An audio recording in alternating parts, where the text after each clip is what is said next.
我哋作為教練啦，或者教職員啦，甚至係家長啦，好多時候咧會對小朋友進行一啲無效嘅溝通嘅。咁咩叫無效嘅溝通咧？咁例如而家天氣凍啦，咁就驚小朋友出街凍啊，所以叫佢喂着埋件褸先出門口啦。或者就係叫佢喂食飯唔好食咁快，小心啃親啊！呢啲好多安全性嘅嘢啊，或者好多其他問題嘅嘢，我哋會預見如果佢咁樣做嘅話咧，可能有其他問題發生喎。你唔着褸出街，天氣凍，咁你凍親咪會病，咪會唔舒服咯。你食飯近親咪好危險，可能會有生命安危嘅喎。咁我唔想發生呢件事啊嘛，咁我咪提早去同你講定咯。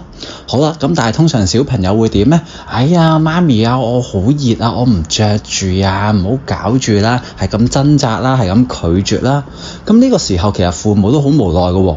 咁然之後有啲父母會點咧？就係強迫佢，冇啊，你出去實凍㗎啦，快啲着住，拎住佢，帶住佢，唔可以唔帶，唔可以唔着。有啲父母就會覺得，唔緊要啊，你都唔着，就睇下你點死。我就唔帶，你凍親啦，就到時睇你點算。咁但係咧，第二類型嘅父母咧，已經係極少類型嘅父母啦。更多數咧就係頭先第一類型嘅父母，就係逼佢去着咯。總之你就要聽，我係為你好嘅，我為你好，你唔可以唔聽，你必須要咁樣做。好啦，咁呢個做法有啲咩問題呢？其實就會導致大家雙方關係唔開心咯。咁當然大家會覺得係好小事啫，佢都唔會嬲我好耐啦。其實好多家長都覺得係咁噶，因為好多嘅小問題根本都好小事，但係往往呢啲小問題呢，喺唔發生問題嘅時候就係一個小問題咯。咁跟住久而久之就小事化無噶啦。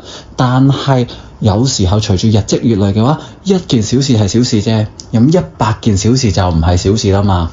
咁呢個時候就會成為一個親子關係破裂嘅一個種子。咁所謂親子關係破裂咧，又唔係日日會指住大家嚟鬧嘅，唔係呢一種，亦都唔使出到刀刀叉叉呢啲咁危險嘅武裝衝突嘅。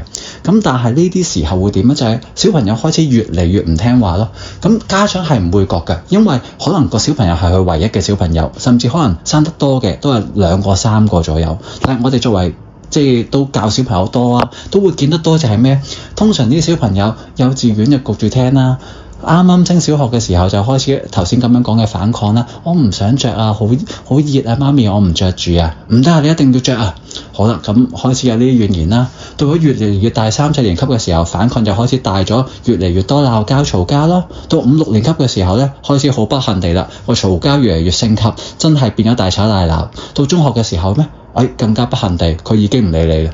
但係咧，家長就冇得翻轉頭啦，因為佢童年只係得一次嘅啫，你已經冇得再補救自己呢啲日積月累嘅小事情累積嘅大雪球喺度。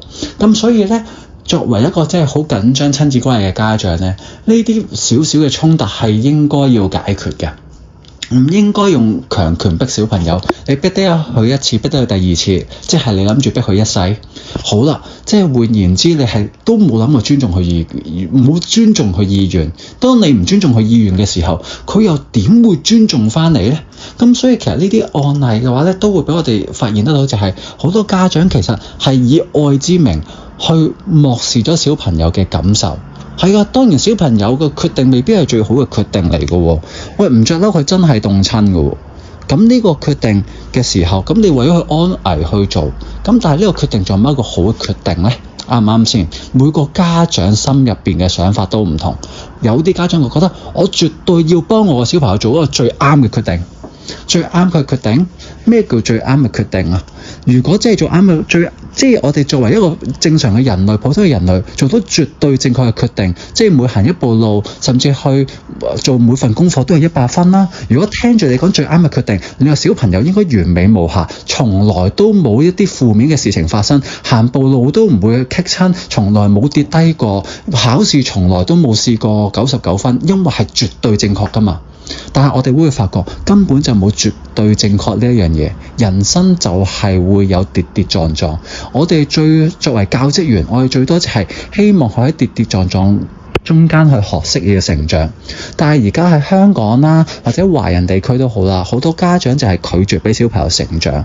連一個好簡單嘅問題都好咧，當我哋要個小朋友戴隻手套，可能佢初頭2歲幾3歲幾戴隻手套可能係好難戴到㗎。咁然之後家長有時候就會忍唔住去提佢啦，打個眼色支持佢等等啦。但係呢一啲嘢都係你阻住佢成長嘅一個證明。你幫咗佢，你教咗佢，佢就唔識自己處理，唔識自己做。佢唔識自己做，咁所以佢進步得更加慢。係嘅，戴隻手套啫，佢將來都會學識。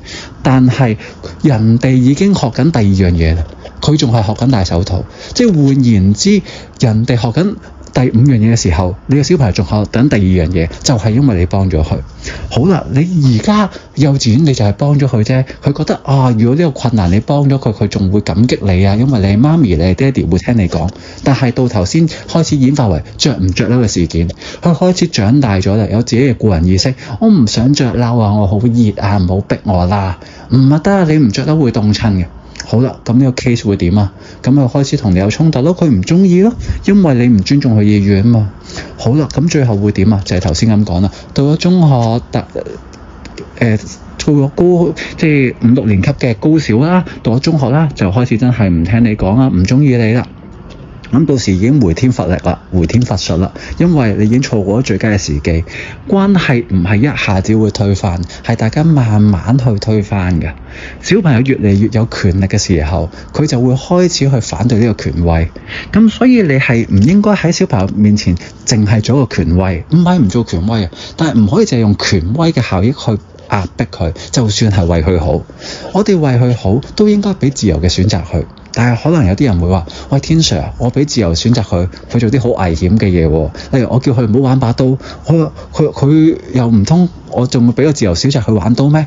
我哋又唔使咁極端嘅。我哋生活上有好多唔同嘅事情嚟㗎嘛，啱唔啱先？小事情嘅咪俾佢去做咯。哇，真係好大影響嘅，咁唯有迫於無奈禁止佢咯。咁當然呢啲只係一個大方向嘅操作啦。咁但係實際小方向其實我係有啲獨門嘅秘技嘅。咁就今日未必係方便喺呢度分享啦。其實呢，而家家長點解會小朋友會導致唔想聽，會覺得唔尊重家長意願呢？係因為家長係用佢嘅安全嚟禁止佢做嘢。咁咧就好似啲咩咧？就好似當我政府覺得，喂，你搭巴士坐喺度好危險，超危險，所以你要立安全帶。我為你好就要立安全帶，你唔立我罰你錢添啊！你睇下我對你幾好，你仲鬧我嘅？我為你安全着想咋嚇？點解大家唔係感恩戴德嘅？點解咁多人會覺得唔好搞咁多嘢，唔好咁擾民啊？我唔中意啊！我安全我自己負責咪得咯？做乜嘢啊？我又影響唔到人。其實同着褸事件差唔多嘅啫喎，我唔着件褸，傷風嘅危險性大啲啊，定係我撞車，然之後有嚴重意外嘅危險性大啲？啱唔啱先？撞車好似更多人傷亡多過傷風喎。喺現代呢個社會度，我唔係話啲人傷風唔嚴重，但係就咁單以呢個睇個案例，大班人傷風但係冇嚴重嘢啊。但係車禍呢？車禍可以好嚴重噶嘛，都啱唔啱先？咁所以呢個位就係從差唔多原理，大家就會覺得，喂，我為你好，你仲要反駁我？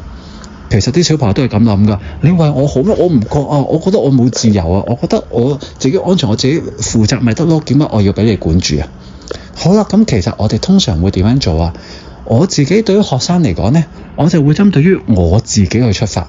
即係例如啦，我要啲小朋友或者我要啲學生去做某一件我想去做嘅事情，雖然我係心入邊為佢好嘅話咧，我嘅説法都係唔同。咁呢個説法咧就唔介意咗，我要買個關子啦。始終係一啲比較深入啲嘅技巧，咁所以就會分享翻俾會員聽啫。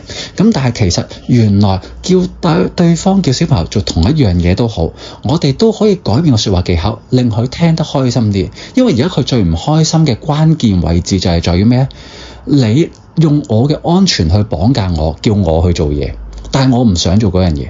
咁我哋將個説話技巧扭一扭，佢都係要做嗰一樣嘢嘅，但係我唔係用佢安全為理由，用其他嘢作為理由，咁佢冇得反駁嗰個理由，佢覺得嗰個理由合理嘅時候，咪逼住去做咯。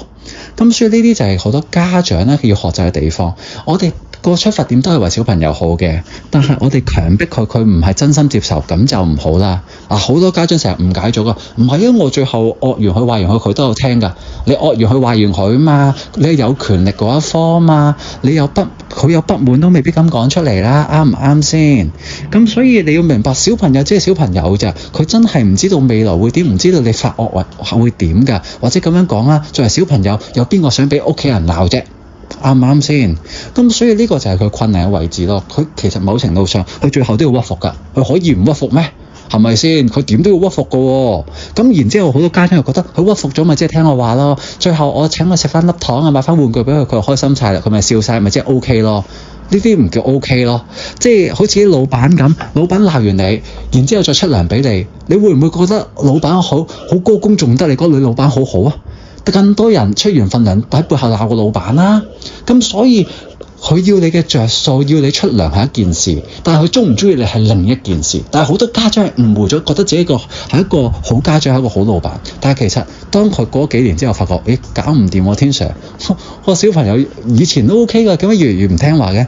跟住開始了解個 case 就發覺原來就係咁咯。佢就係用一個強權去管理，冇聽過小朋友嘅聲音，然之後一路以為小朋友係好接受呢樣嘢，覺得自己關係好好嘅。但係原來真正我哋覺得良好嘅關係咩？係互相尊重得嚟，小朋友一聽你嘅指令，基本上就會去做嘅，而唔會反抗你嘅。即係唔似着件褸啦，唔着唔好搞啦，着唔着翻屋企話你㗎。着啦，喊住唔開心着啦。咁請翻你食粒糖啦，記咁乖。有糖食都會被逼着㗎，食粒糖咧。即係好似老細咁，我點都要做㗎，俾老細鬧㗎啦，份糧包埋嘅。翻去屋企嘅時候，或者去出街同啲 friend 吹水嘅時候，再鬧老細先。哇！咁呢啲即係仲叫關係好咩？但係好多家長就覺得咁嘅關係好咯，因為佢都唔知原來小朋友係會咁嘅情況。咁所以我哋要避免呢個情況，要令到小朋友真心信服你呢件事。就算嗰個行動佢未必想做㗎，但係你用合理理由說服佢自願去做，而唔係有負面情緒去做。即係佢講得 say no 得，你仲不如 say yes， 即係你唔尊重佢啦，你唔係說服佢啦已經。咁所以呢啲就係好多家長誤觸嘅地雷區咯。咁所以咧，特登想 share 呢樣嘢就係俾家長去明白翻，我哋目標咩叫好嘅關係啊？就係當你好平和地講一件事情，唔強迫佢嘅時候，去選擇呢樣嘢，或者你講嘅意見，佢有聽就去做，就係叫最好嘅，而唔係你三催四請講幾次，你變惡埋，你會罰埋佢鬧埋佢先聽。呢啲就唔叫聽指令，就唔叫關係好。呢啲只係叫你強迫咗佢。咁所以呢啲就係大家家長要注意嘅事情。好多家長成日唔知道呢一樣嘢，咁導致咧好多危險發生嘅位置就係，小朋友做到聽啦，然之後到慢慢佢越嚟越大，高級小學生高小，即係4、5、6年級啦，或者到中學嘅時候就已經翻唔到轉頭。呢啲已經係見過無數嘅案例，所以特別係如果你小朋友仲細嘅時候，真係要小心注意呢一樣嘢。你要越 care 小朋友而家感受，越尊重佢，佢將來慢慢長大先會越尊重翻你。